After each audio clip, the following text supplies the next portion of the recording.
Quite an episode tonight.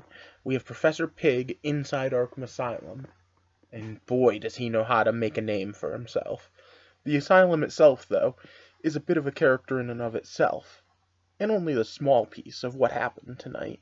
But let's get into it. Welcome to the heart of the stories we tell. My name is Rob, and tonight I will be reviewing Things That Go Boom, episode 10 of season 4 of Gotham. Alright, so things are really getting heated now because we have a gang war or 2 or 3 going on. We still have everything going on with Wayne, and we still have the shadow of Ra's al Ghul falling over the city. But at the same time, what we're really still doing is showcasing just how scary of a city this is, and the fact that everything could go wrong at any point. And of course, we're starting to build up our heroes.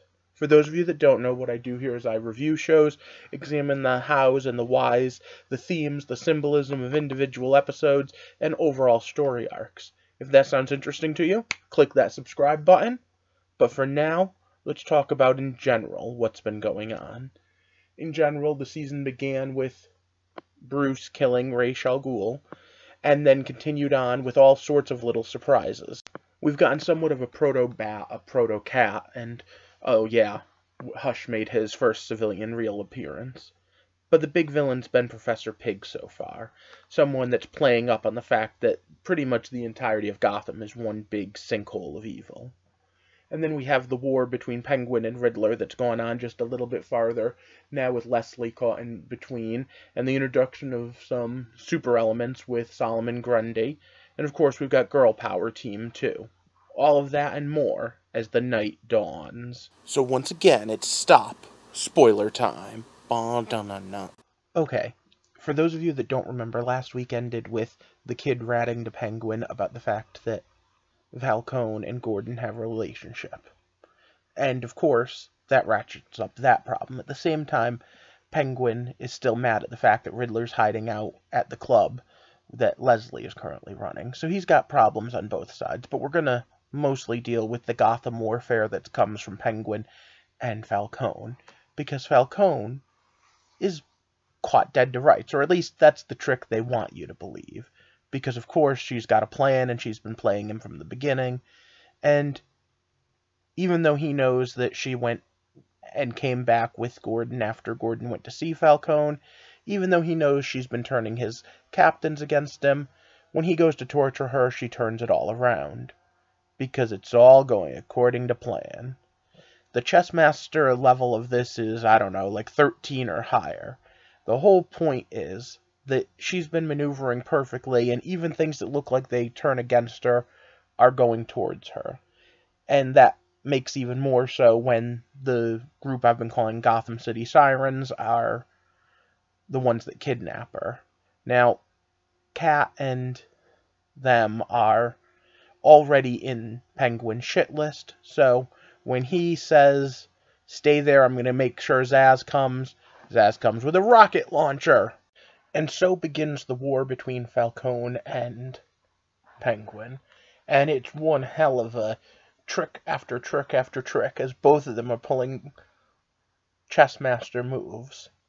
And there's part of me that wonders, and I want to look this up at some point, what's Ventriloquist and Dummy's real name?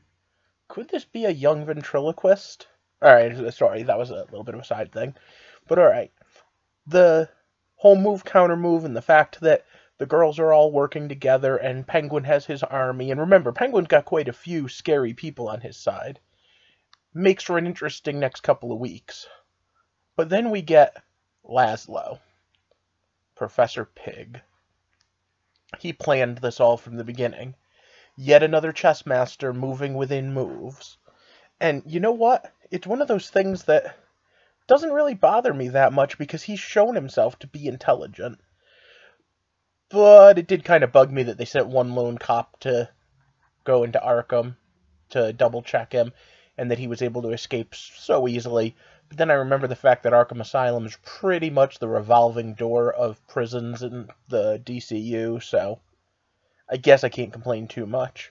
Because, like I just said, we showcase the fact that the guy is super smart, and has been planning this very meticulously the whole time. I keep hoping Fox is going to have something to go up against him.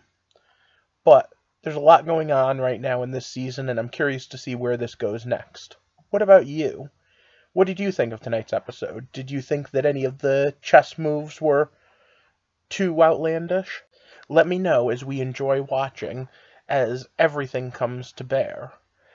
Now, we also then, I just want to say, have the Riddler back, at least to a certain extent. His mind's back just as crazy as ever. And where I hope they don't go too killer crazy, I am intrigued to see where that storyline goes.